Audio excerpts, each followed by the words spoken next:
Hey, hi! Welcome to Someone Else's Movie, the original podcast where an actor, writer, director, or nebulous industry figure gives a little love to a movie they didn't make. I'm Norm Wilner, senior film writer for Now Magazine, and this is the other thing I do. My guest this week is Jasmin Mozaffari, a writer and director whose terrific first feature Firecrackers starts streaming on Crave in Canada today and arrives on demand this Friday, July 12th, as well as in a few theaters in the US. Starring Michaela Kurinsky and Karina Evans as two teen friends plotting to escape their tiny town and oppressive lives for a new start in a big city, it's an energetic, confident picture with a great visual style, compelling leads, basically the whole package. It's a hell of a debut. It was embraced by critics when it premiered at TIFF last year, and continued to pick up recognition when it made Canada's top 10 in December and won 2 Canadian Screen Awards in March. Simone Smith won for Best Film Editing, and Jasmin was named the year's Best Director, which seems fair. Jasmin picked The Virgin Suicides, Sofia Coppola's 1999 adaptation of the Jeffrey Eugenides novel about the unknowable tragedy of the Lisbon sisters, 5 young women in suburban 1970s Michigan whose lives and deaths fascinate and obsess the boys who thought they knew them. Coppola's debut features a breakout performance by Kirsten Dunst as Lux, the sister who serves as our point of contact, and solid supporting turns from the likes of A.J. Cook, Josh Hartnett, James Woods, Kathleen Turner, and Danny DeVito. It's not so much a narrative as an experience, a beguiling, disturbing, drifting thing that still carries a strange power 2 decades later, and there's a beauty to that. This is Someone Else's Movie. This was a very formative film for me in my teenage years. I saw it, I think, when I was like 14 or 15. Mm-hmm.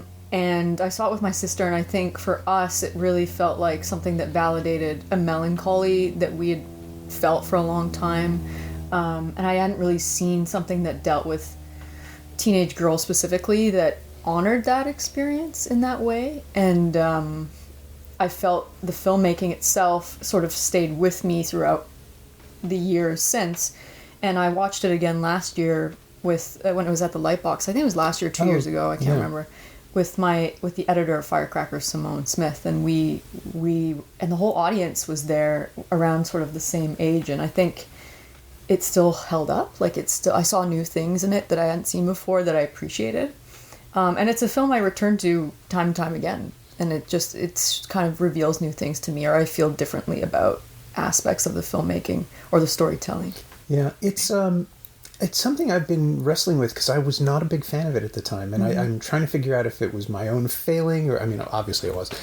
Because now, 20 years later, it's not only revered by a lot of people, but it's also very clearly the first step in Sofia Coppola's evolution as a filmmaker. So looking back, it makes perfect sense. And at the time, I just remember being kind of restless.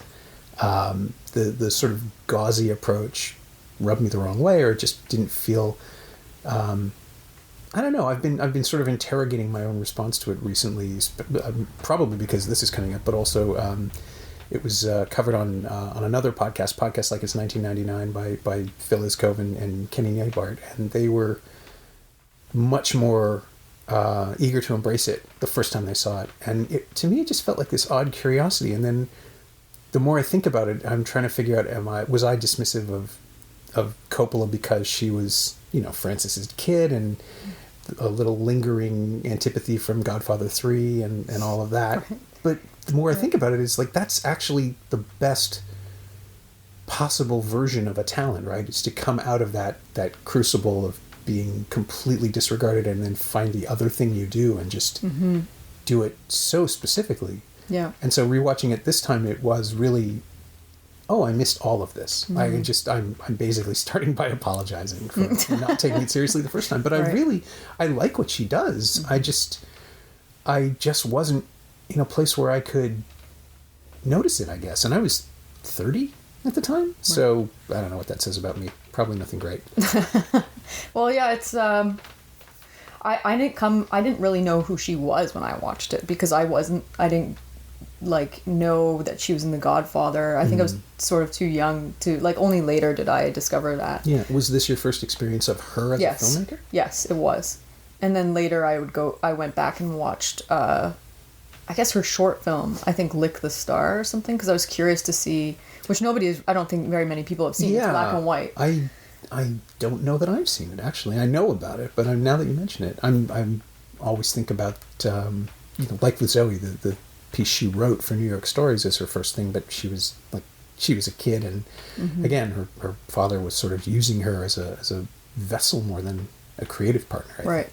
Right. So, how did you find Like the Stars? Where did you see it? I think it was released online. Okay. For some reason, and I only saw it that one time. It was years ago, but I feel that you can see her voice, like what's in Virgin Suicides. There's like hints in Like the Star, but it feels a little bit more like film school ish or something. Even though I don't think she went to film school, obviously.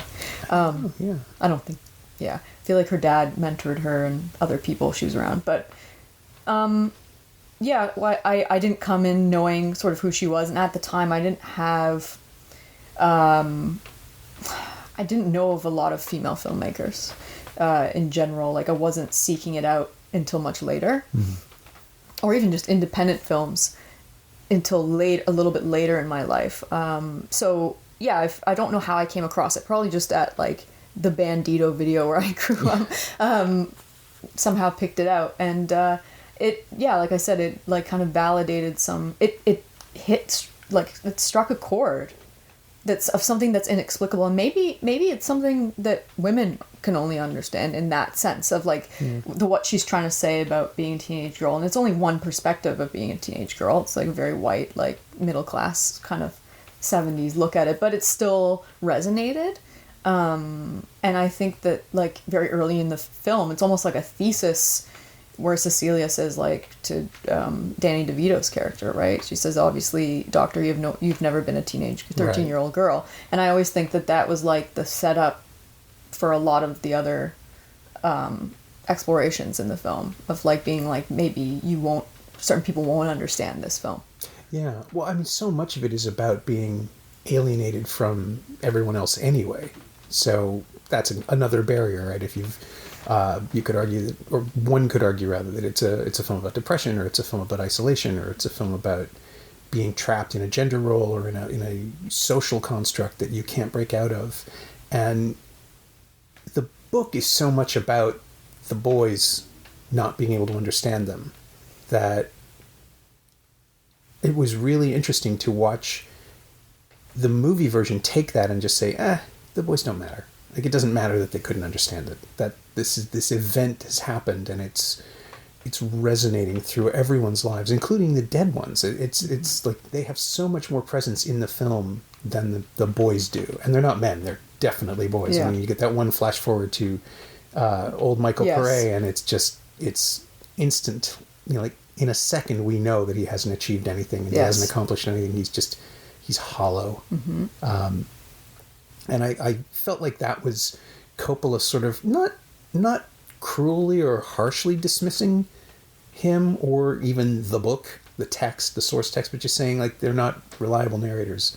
Yeah. Ignore them. It doesn't matter. Let's just look at what's going on in these moments. Yeah, exactly. I haven't read the book. I downloaded it on like Kindle. I have still haven't read it, but I read that the book does favor the boy's perspective more. But it's funny you say that because when I was young, I don't think I was looking at films in the same way. And when I got older and I watched it, I was kind of almost disappointed that the girls felt so remote too. Yeah. Because it was still through, sort of, for the most part, through the narration of the boys and through their viewpoint.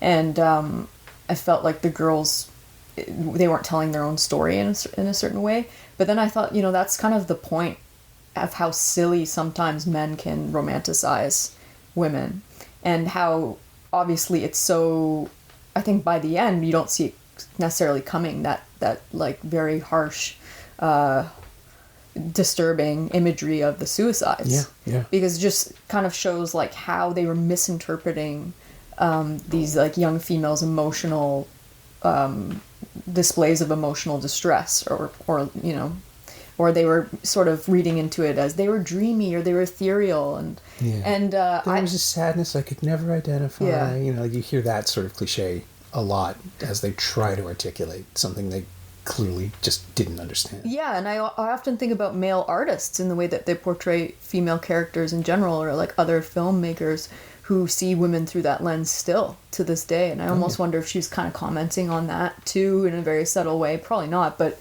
it has new meaning every time I watch it. Yeah. I wonder. I mean, it seems like so much of a...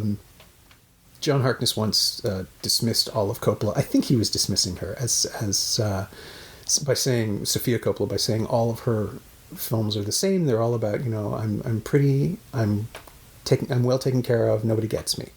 And I can see that, but I don't know that it's a negative. With the exception of the Bling Ring, Right. I find her perspective really, really interesting on that, because she's acknowledging privilege, like in the way that a kid who grew up with a lot of money would acknowledge it, which is to say, like, oh yeah, it helps, but not really understanding how to wield it or what to do with it. Yeah.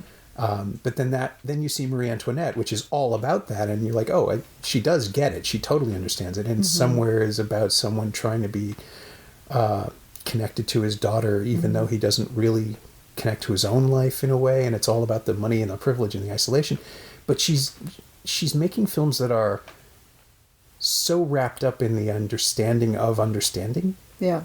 It's a weird formulation, I know, but I think like The Virgin Suicides is a movie that tries to understand something you can't understand, something that a secret that's taken with the person, like who leaves, the sisters go and no one understands it, and it's the equivalent of, I mean, it is a tragedy, but it's a tragedy that I keep thinking about Picnic at Hanging Rock this time, which was another. I mean, that one was made by Peter Weir, but it is a distinctly feminine view of trauma. Yeah. And the TV series did something else with it that I don't know if I haven't seen it. the series. It's one of those things where they just decided to unnecessarily complicate everything with backstories and flash forwards, and the whole point of the movie is that it's nothing we can comprehend. Right. And The Virgin Suicides has that same energy and that same delicacy in unfolding its characters and unpacking what's going on. We get hints, we get glances, we get sighs in moments where things could have been different, and at the same time there's this sledgehammer of inevitability. And I would have loved to see it when I was younger, because I would have had even less of an expectation of what story was being told or how it was being told. And it's so gauzy and ephemeral that it's hard to get a handle on. But at the same time, there's this undercurrent of real horror that builds and builds and builds, but never obviously.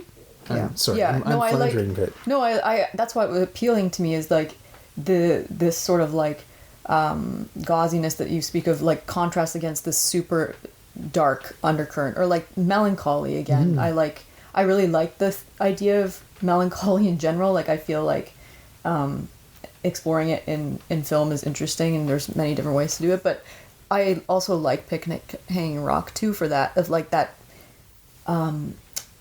the darkness that is the undercurrent of that film too. But I think sometimes also things that are got like associated with the feminine are sometimes dismissed so easily, and or like a feminine viewpoint, or a feminine sensibilities about like just aesthetically. And I think that Virgin Suicides is quite traditionally feminine in the way that we think about it. And I think that that's maybe, I feel like that can be dismissed, or was dismissed for so long, as being like it's a girly film, or like, but I thought that the way I still feel like it really got at a truth. I mean, those girls are that comment you were saying earlier by that critic who was saying I'm pretty, nobody understands me and stuff. I just feel like that's such a simplistic way of looking at it. That's not that again kind of takes agency away from the filmmaker, and also the women in the film, like the characters. And I think also it's like, obviously you have to pay attention to the people who are viewing it and watching it, and like where are they coming from and how are they seeing the world, because when I was in that theater, of course it was full of women, but it was also full of a lot of young men who I guess connected to the film at a younger age too, and they were like just as much in it. So I think Sofia Coppola even said like a lot of teenage people come up to her and say like, I really love that film, and she's like, how did you see it? Because I guess nobody saw it when it came out in the States. It did not do well. It didn't do well. So but why is it connecting with so many people on like a cult level? Yeah. I think it's striking a chord, like a deep chord, with people that maybe it's hard to explain. Like I sometimes I find it hard to explain why I connect with that film on such a I mean, there's other films. Her other films I don't connect with as much. Okay. Just to put it in perspective, like I don't. I still like Lost in Translation and everything. I like them for different reasons. But this one, to me, feels there's something sort of inexplicable about what it is that draws me to it. And I think it's also that the girls are not. They're not telling you everything that's going on. Obviously, it's like that like mystery that is so perpetually intriguing. And you can kind of like, I just think the way of like, my instinct with Firecrackers and stuff is like to give the female characters the screen time, the agency on, but she did it, through the boys. And I thought that was like such an interesting way of looking at, of like women coming of age through their lens. I appreciate it more now than I did back then. Well, it's an interesting, their perspective is an interesting device narratively just because it creates an extra level of distance, but also we see the house the way they do, the way the boys do, as a fortress, right? Like there's a mystery inside that they're not allowed to access. And so in the end it is about isolation on both sides. So the camera itself keeps us out. We're not, or the screen does, we're not permitted to understand. And I suppose the more obvious device is that the sisters never really explain themselves to themselves. So we don't get to be privy to that. There's no conversation that unlocks everything. There's no mystery. There's no one line of dialogue where an hour later you just realize, oh, that's why. There's nothing. It's just... No. But it felt more true and honest in that way to me, in a way. And I think when I was young, I really connected with Cecilia's character of being like at a party where you're supposed to be having fun, but just can't. So I think there's a lot of like elements about showing mental illness or like depression that I also could connect with at that age that hadn't been shown. And that she, like I thought like there was just some like very honest moments there, like very uncomfortable moments that like, I remember the party where there's a kid who has Down syndrome and they're like playing with him and she feels so uncomfortable by that. And it's just like, I just like some of those specific moments, maybe more than like the Trip Fontaine stuff, that I think I was connecting with that. And obviously just like the atmospheric, there's so much in that atmosphere that was telling us sort of on an emotional level what was going on. Like those shots of the house when everything's wrapped in plastic at the end.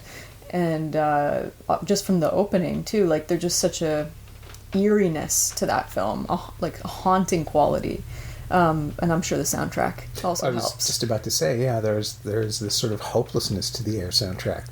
That sounds, it's beautiful and it's melodic in a really anti-melodic way. I mean, it's always, the whole film is arguing with itself all the time. And I think that's how she conveys the tension in the household. That's how she tells us everything isn't right.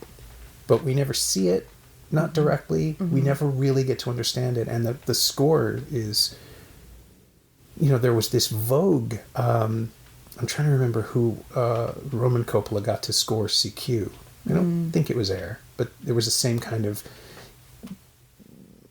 European atmospheric ambient sort of sound, but just more poppy because it was set in the 60s. And it felt like there was this little cross-pollination among the Coppolas. We were all just playing with each other's toys and trying to figure it out. But what she does with Air is really unnerving in a way that the music isn't. Like, you listen to it on its own and it's quite pleasant, but then as a contrast, it's like just like this little finger scratching at the back of your neck that tells you to be on guard all the time. It's so haunting. I absolutely fell in love with that soundtrack when I heard it. And it made me really fall in love with electronic music in general, and sort of the power of what that genre of music could be. And I obviously, in my film, employed that too with electronic score. But very differently. In a different way. Yeah. Probably more, like, definitely more confrontational way. But yeah, I was very inspired by the use of that. And also just, again, the contrast to the girls and, like, how eerie and dark that soundtrack was to the contrast to the girls. But maybe that's who the girls really are underneath it all. But yeah, and I also found out that I think they shot a lot of it in Toronto. Yeah, it surprised me. Which I was like, I did not know that, yeah. Now I look at Toronto differently. Like, just because I can see it kind of now when I think about their house and their street and everything, but... yeah, there's a suburban look that we have that somehow feels 70s. Yes. Certain neighborhoods haven't really evolved. Yeah, exactly. And I was really surprised. I don't think I knew that until I heard it on podcasts like in 1999. I was like, really? Wait! And then I looked it up and it was true. Yeah. And it's that sort of white Presbyterian look that we have in the city, or had. It's starting to change, but it's so anonymous. It's so conformist. Like all the houses look the same wherever you turn in that film. Yeah. And when you were talking about the score, I realized, of course, that like the big drop is that it's out of time. The music doesn't belong in the 70s. Right. So it's also some kind of distancing feel. Yeah. But it's interesting because the track she does use from the 70s feels sad to me too. I don't know why. Like, I don't know if it's just in context with the rest of, like, I'm Not in Love and those tracks. And like, I don't know, just she picked very specific. I don't know what the genre of them in the 70s would be called. Proto-emo, really. Okay. Yeah. I don't know what you call it either. Yeah. But they're mournful mope rock kind of songs. And Air, I think, used very similar instruments to what would be used in the 70s too, like xylophone. And I felt like there was a nice tie-in with the time period without it being like period. Yeah. You know? No, it doesn't draw... I mean, the clothes look like hipster clothes now. Yeah. It's come back around again after 20 years to sort of look like the present. Yeah. Even the facial hair choices are kind of familiar. Right. And then you have people like... Kristen Dunst looks like she could be in any era. She's sort of got a timeless look in the film, but everyone around her looks like her. Yeah. Like the sisters all sort of have... I mean, they look like sisters, but there's a really subtle costuming thing going on where they echo each other in frame a lot. Yeah. And again, it's eerie without being eerie. Yeah. And, every time I've gone back to it, I look for the signs. It's like, is there a single? Right. Is there a single moment? Is there a symbol? Is there something in here that looks like a clue? And it's impenetrable, which I kind of love. Yeah. I feel like, for me, I always felt like I just understood, like, how sad they were. That's like, the dog snoring, if anyone is listening. Oh. Don't feel bad. I'm not going boo. Sometimes it happens. But I'm sorry. No. I just felt like I never understood what the boys were saying. They're like, oh, like, I'm looking for, like, clues and stuff. But I'm like, I already kind of felt like I'm always fascinated with films about women being trapped or girls being trapped. Mm-hmm. And this is definitely that. Yeah, it was like one at the start of my, like, large exploration of that. And so I always felt like I didn't need a lot of explanation as to why they felt so, sad. Like, it didn't matter to me. Like, I didn't need those plot, like, those details. Yeah, the info dump. I didn't need it. I just felt like it wasn't about that for me. And, so yeah, and I remember even thinking, like, after they die, it keeps going for a bit, and like that party where they're like kind of mock with the gas masks on and everything. I thought that was, again, just like deeply uncomfortable but really interesting. And that guy's like, goodbye cruel world, and then he drops into the pool and stuff, and I was just like, yeah, like how everybody's just kind of moving on and trying to get past the darkness of everything. Yeah, by internalizing it. Yeah. By consuming it. Yeah. And that's not going to work. No. I mean, that's why the movie exists, right? Because it's this memory that still won't leave them. Yeah.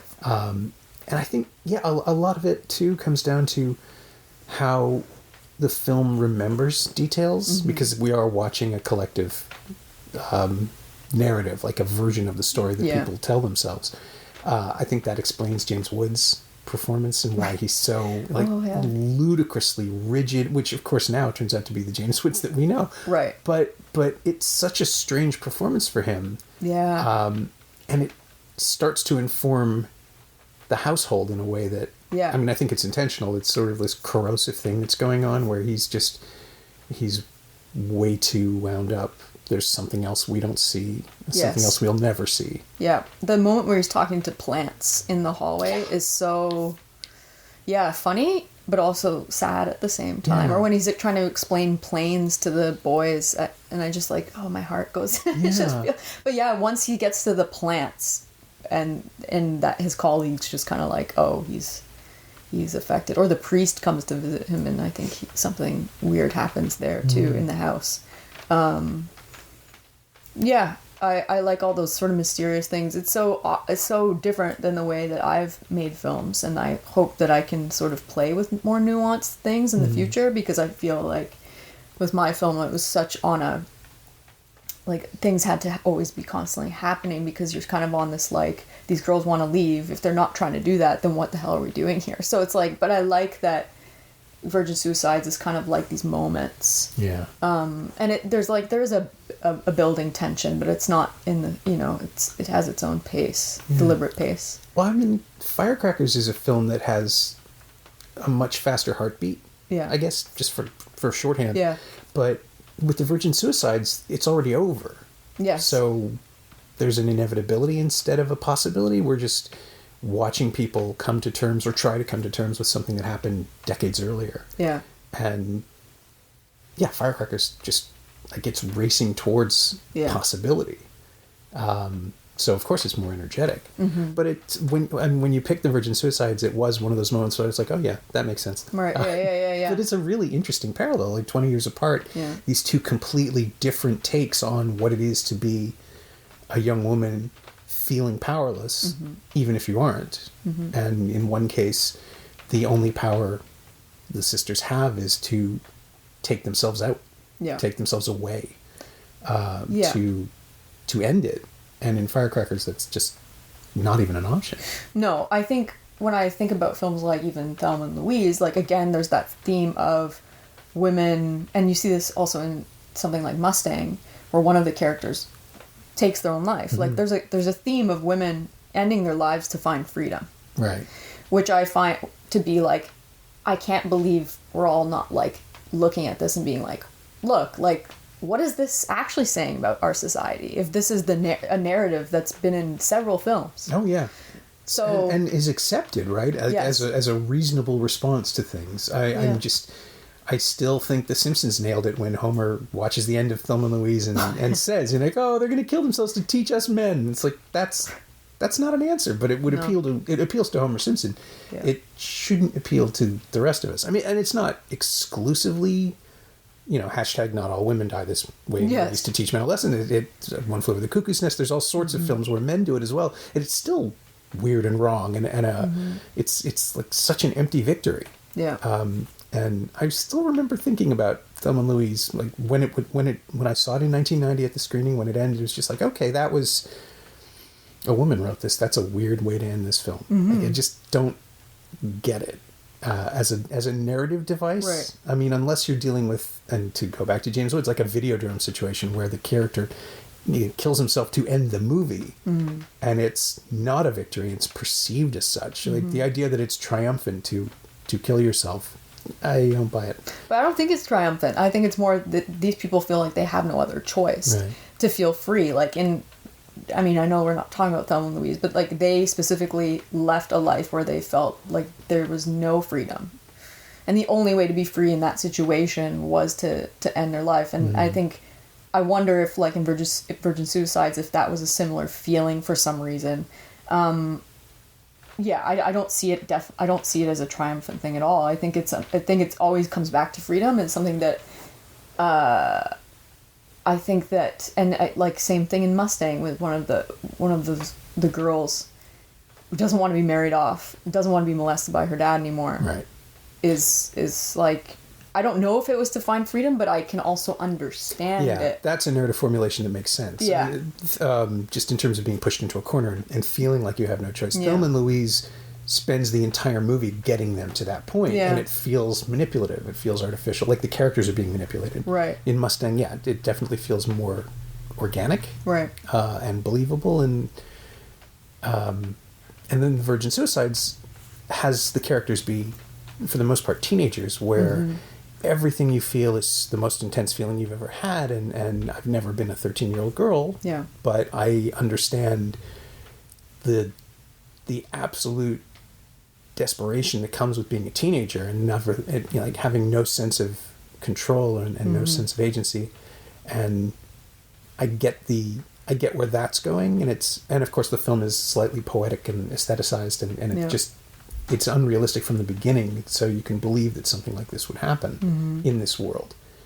And Coppola finds a way to make it feel emotionally credible. Like I knew it was. I mean, it's coming. It's the title of the film, but the question you work with while you watch it the first time is what the permutations will be and how many and how will this go. And then in the end, it's just the worst possible version of it. Yeah, I still felt shocked, even though I knew it was. You just still feel. I think because there's that one flash to a fantasy of them driving away, followed directly by, and also because the kid is the one of the main kids. I forget his name, in his character name, but he's like talking about feeling a girl up, and then knocks into one of them hanging, and I think it's like that, just that like, delaying that expectation, or like playing with that expectation right at the end, still made me feel shocked, even though I knew it was called Verge Suicide. Yeah. Because I guess you just feel like, you just don't see that coming in that way or something like that. Yeah, and it lands like a body blow. I mean, even though you know it's coming, it's worse than you can imagine, because it's so quiet and so simple. Because it's quiet. I think that's also, it's not something overplayed, and it just feels probably really realistic in that way, in a really disturbing way. But I always appreciated that. I felt like that was kind of, it was bold for what I kind of knew. I mean, at that age and what I was watching, which wasn't a lot of like, after that, then I started sort of opening my eyes as a teenager to other independent cinema, which is nice because it kind of came through a female filmmaker. Yeah. No, I mean, Sofia Coppola is a great gateway drug.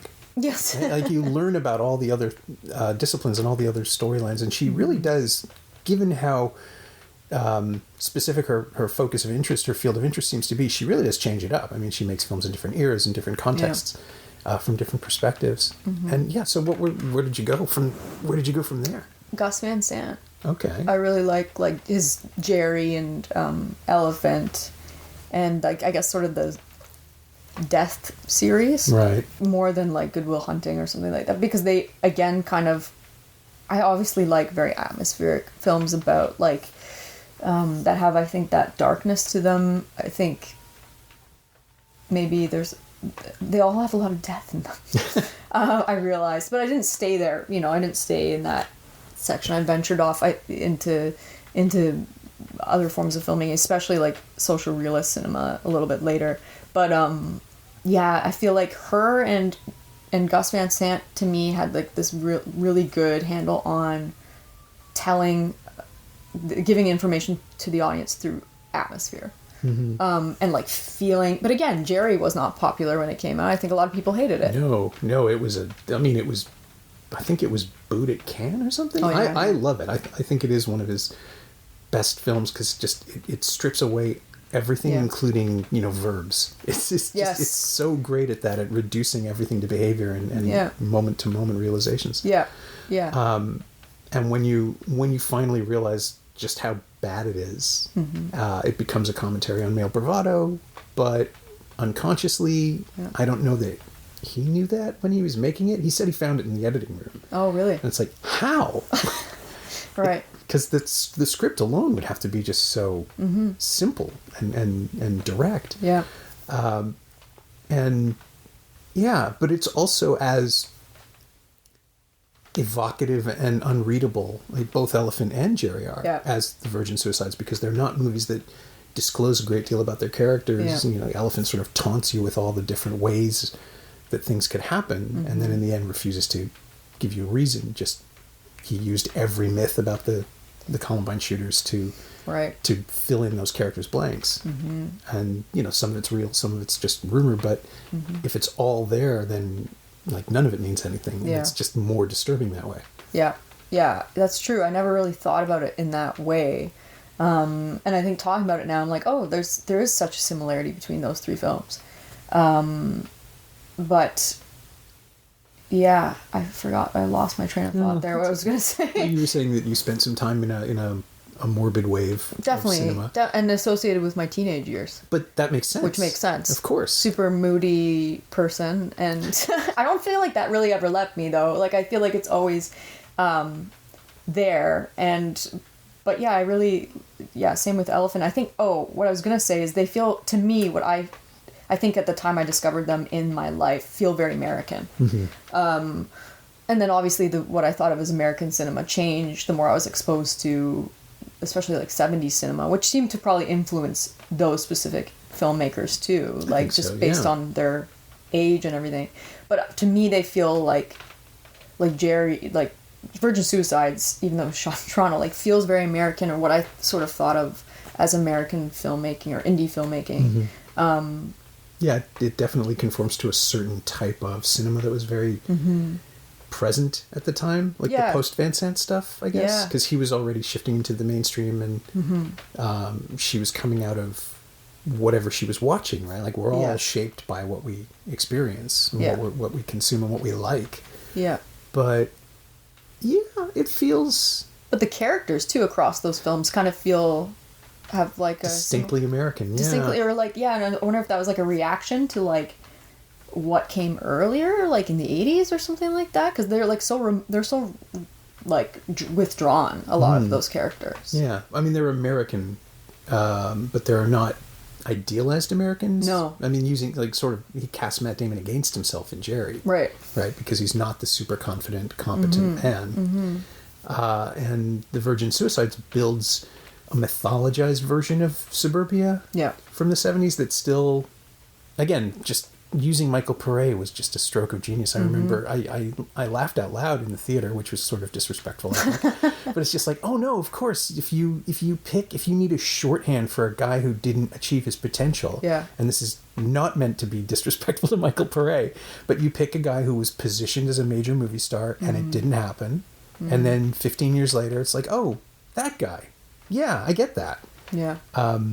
He just, for whatever reason, he just didn't have a massive movie star career, and instantly he brings that baggage because she had to, like, that's such a smart choice. She had to pick somebody we would all recognize and we would all understand is not the person he wanted to be when he grew up. Right.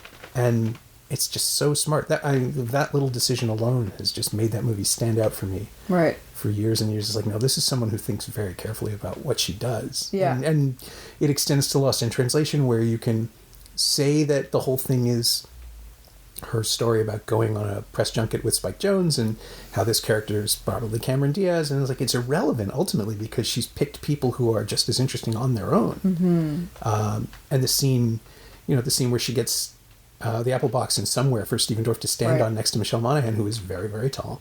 It's really smart. It's really specific. And the idea that Stephen Dorff might have grown up to be Tom Cruise Right. in a different life, you can kind of see it. And she's working from she's got the understanding of film culture in her bones.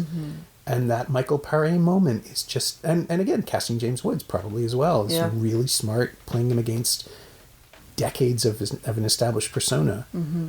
And Kirsten Dunst, like, I think is also like talking about American, like she's sort of that all-American vibe, especially for that time. Yeah. Of what that was, considered like blonde and white, Yeah, she's very cheerleadery. cheerleadery.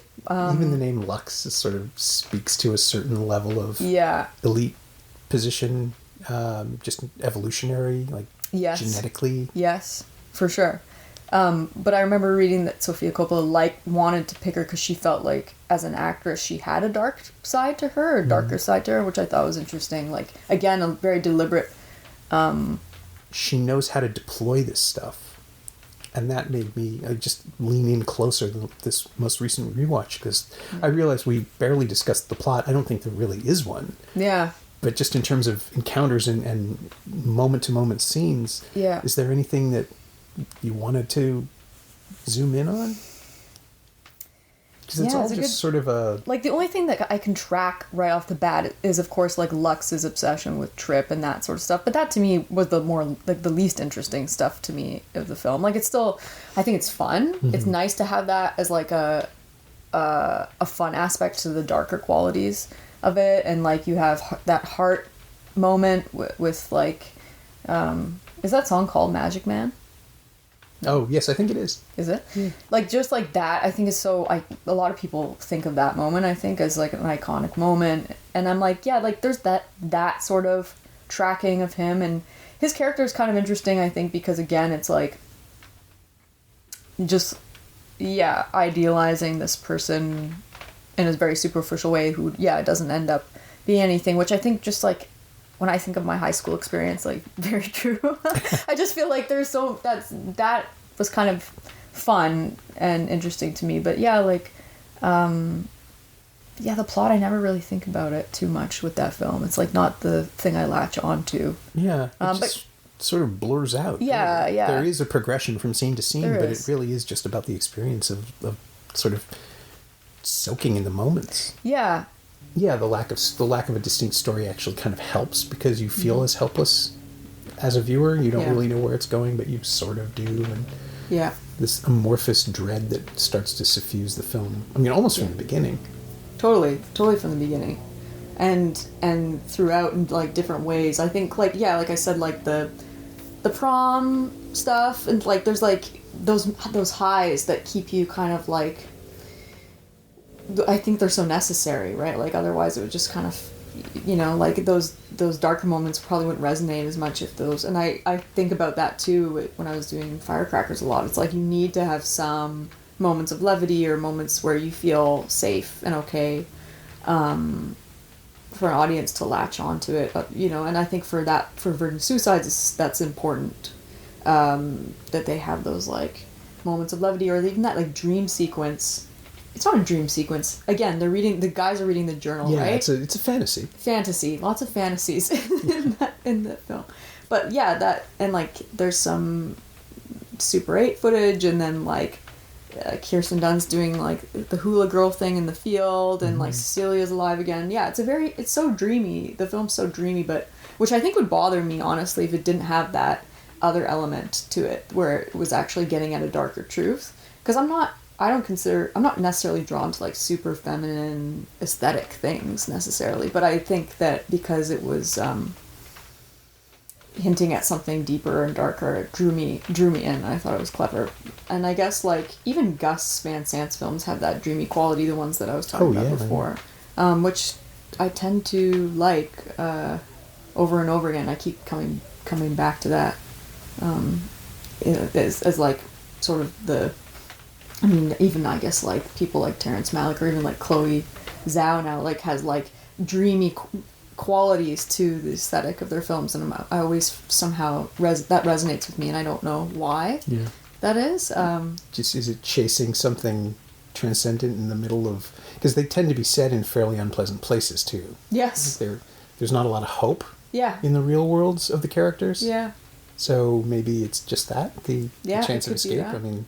Tied to some childhood something or other for me, or just also maybe that I feel like I don't like to intellectualize a lot of my filmmaking, or like don't care about super like extremely heavily plot driven, dialogue driven things, or like things that are forcing me to use like a certain part of my brain. I definitely connect with an emotional intelligence, or that a filmmaker might have when they're making their film, and like place upon their characters. So I think there's I think that there's like a plane of understanding that only exists in that sort of atmospheric, dreamy thing that I'm like getting information from that I can make sense of.